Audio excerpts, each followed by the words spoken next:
So hello and welcome to yet another video of Bahi Khata by सुमन। पिछले class में हमने economics class 11 की कुछ बातें की थी, ठीक है। आज उसको थोड़ा आगे बढ़ाते हैं। तो इकोनॉमिक्स दो पार्ट्स में बटा है, ठीक है।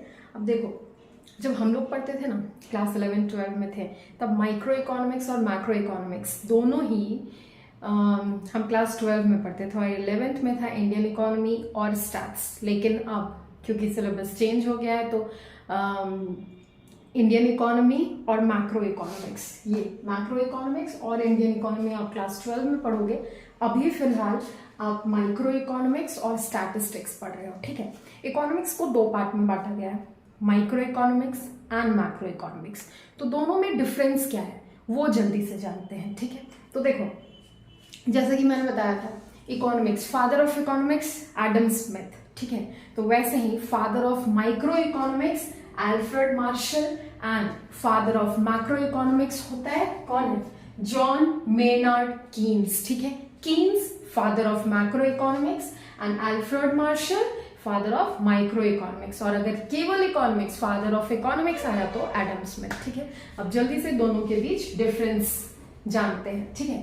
तो माइक्रो इकोनॉमिक्स ओरिजिनेट हुआ है दोनों ही, और दोनों का ही ओरिजिन ग्रीक वर्ड से हुआ है। इसका माइक्रोस से, जिसका मतलब एकदम टाइनी होता है, ठीक है। और इसका ओरिजिनेशन कहां से हुआ? मैक्रोस वर्ड से, जिसका मतलब टाइनी से लिटिल, थोड़ा बड़ा, ठीक है, एज कंपेयर टू माइक्रोस, ठीक है। नाउ मीनिंग, तो micro economics is the part of economics which studies the behaviour of individuals. Micro economics क्या स्टडी करेगा? केवल behaviour of an individual demand, individual supply, price of individual product, ठीक है, demand of individual product. तो ये सारे केवल micro economics में आएंगे। इंडिविजुअल बात आया तो वो माइक्रो इकोनॉमिक्स स्टडी करेगा, ठीक है।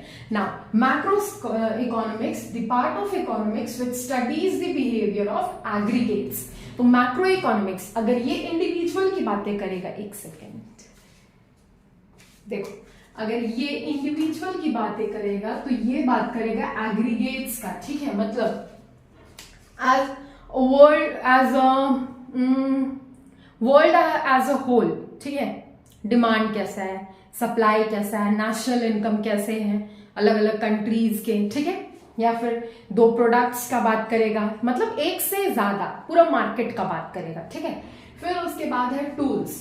तो माइक्रो इकोनॉमिक्स के tools, demand and supply of a nation, single nation, individual की बात हो रही है ना, तो सिंगल नेशन के बारे में बात हुआ तो माइक्रो इकोनॉमिक्स, ठीक है। जहां पे याद रखना, जहां पे भी इंडिविजुअल, अ नेशन आया, अ या फिर इंडिविजुअल वर्ड आया तो वो माइक्रो इकोनॉमिक्स होगा, ठीक है। Now tools, aggregate demand and supply, पता है, as world as a whole, या फिर पूरा मार्केट की बातें करें हम तो वो मैक्रो इकोनॉमिक्स में होगा, ठीक है।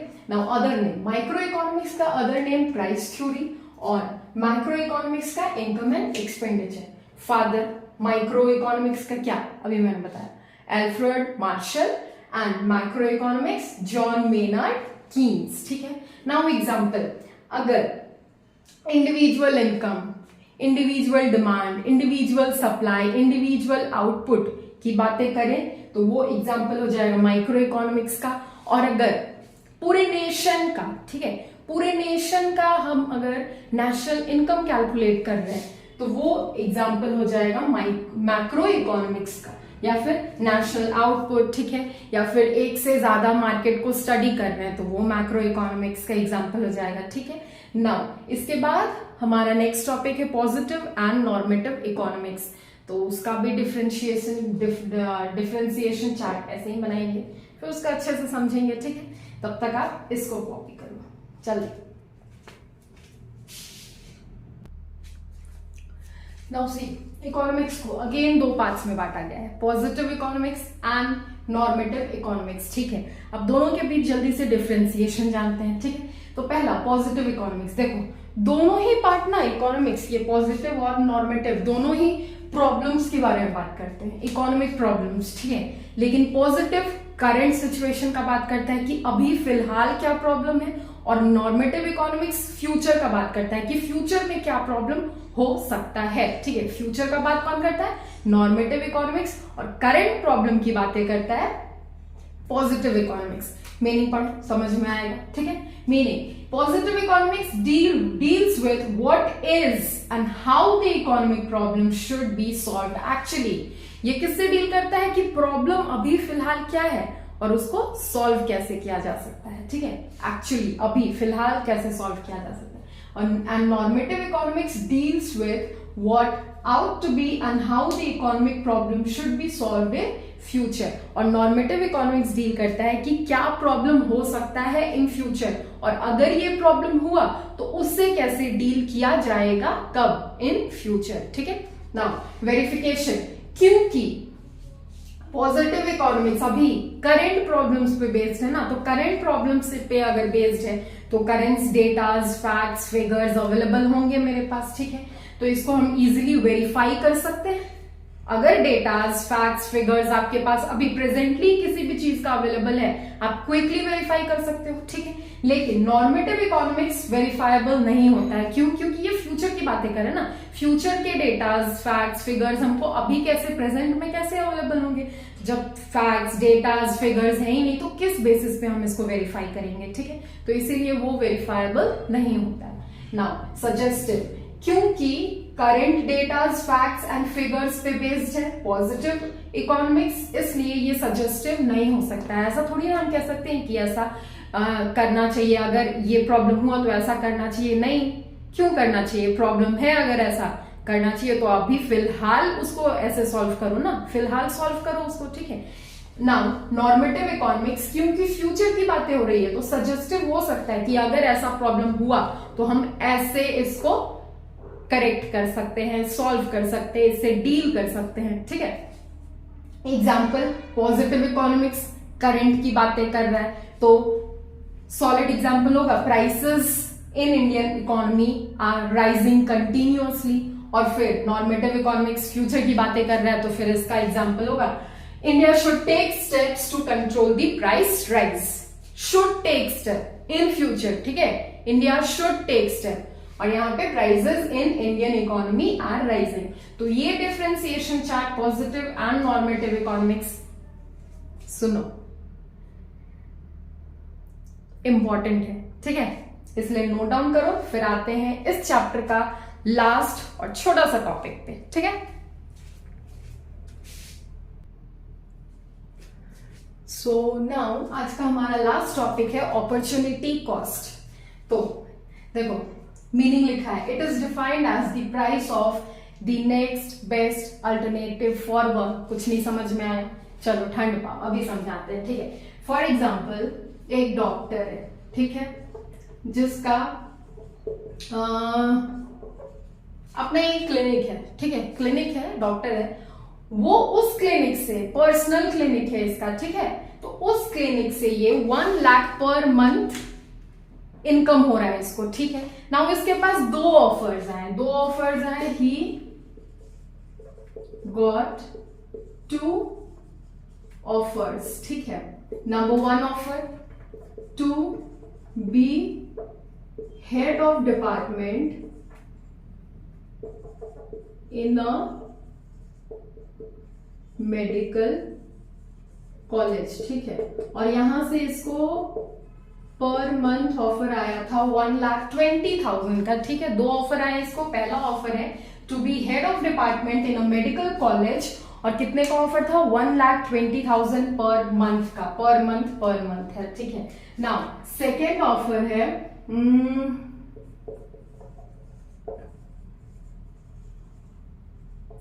head lecturer in a coaching institute।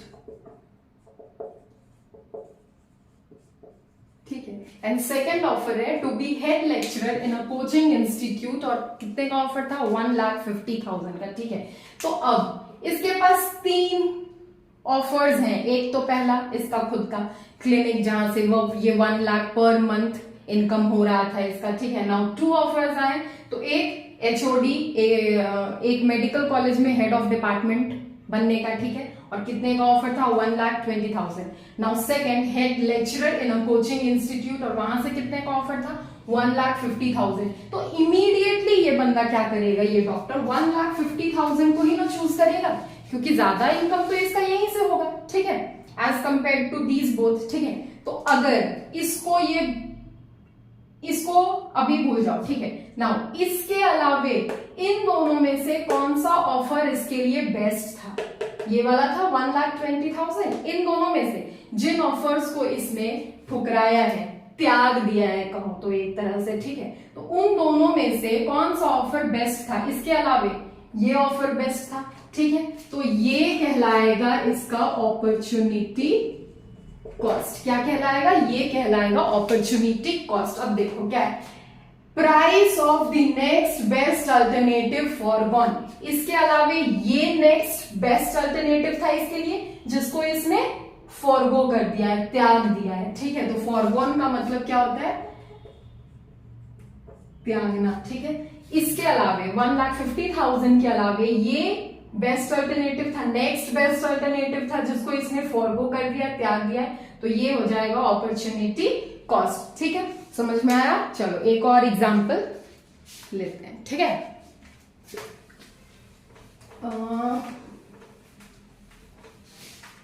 For example mister A, ठीक है, इंजीनियर है, कौन है, चलो इंजीनियर है, ये अर्न कर रहा है 50,000 पर मंथ, ठीक है। अभी फिलहाल ये जहां पे काम कर रहा है वहां से अर्न कर रहा है 50,000 पर मंथ, ठीक है। Now he also gets 2 offer. First, चलो पूरे लिखते हैं, ही गेट्स 2 ऑफर्स। फर्स्ट, पहला ऑफर था 70,000 पर मंथ का दूसरे कंपनी से, ठीक है। मान लो ये कंपनी X में काम कर रहा है, ये कंपनी Y से ऑफर आया, ठीक है। नाउ सेकेंड ऑफर था 1 लाख पर मंथ का कंपनी Z से, ठीक है। नाउ मिस्टर ए जो कि अभी कंपनी X में काम कर रहा है, उसको पर मंथ 50,000 सैलरी मिलता है, ठीक है। Now he again gets 2 offers. पहला कंपनी Y से 70,000 पर मंथ का, and second offer company Z से 1 लाख पर मंथ का, ठीक है। तो इमीडिएटली ये जो मिस्टर ए है वो किसको चूज करेगा, 1 लाख पर मंथ को ये चूज करेगा, ठीक है। नाउ अगर ये 1 लाख पर मंथ को अभी फिलहाल के लिए इसने चूज कर लिया, अब इसको इन दोनों पे अब फोकस करो, ठीक है। अब इन दोनों में से जो 2 ऑफर इसने अभी ठुकराया है फिलहाल, तो उनमें से कौन सा बेस्ट था, 50,000 या 70,000? 70,000 बेस्ट था, ठीक है। तो 70,000 क्या कहलाएगा, अपॉर्चुनिटी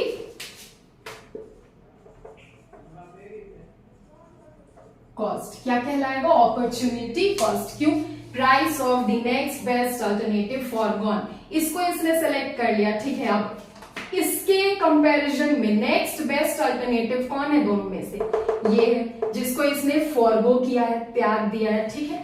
अब समझ में आया, ठीक है। इसको छोड़ के दोनों ऑफर्स में से next best alternative mister A के लिए क्या है, 70,000 है, ठीक है, जिसको इसने फॉरगो कर दिया, त्याग दिया है। Price of the next best alternative foregone, जिसको त्याग दिया, नेक्स्ट बेस्ट, ठीक है, नेक्स्ट और बेस्ट, ठीक। अब समझ में आया? तो आई होप ये चैप्टर क्लियर होगा। चलो एक बार देख लो, क्लियर तो हो ही गया होगा, इतना भी ज्यादा कोई टफ नहीं था, इजी था, ठीक है। तो मिलते हैं फिर नेक्स्ट वीडियो में, तब तक के लिए क्लास 11 में अभी फिलहाल भी आप नए ही हो, हम भी इधर नए हैं, तो फिर साथ मिलकर बढ़ते हैं, पढ़ते हैं, सीखते हैं, समझते हैं और एंजॉय करते हैं।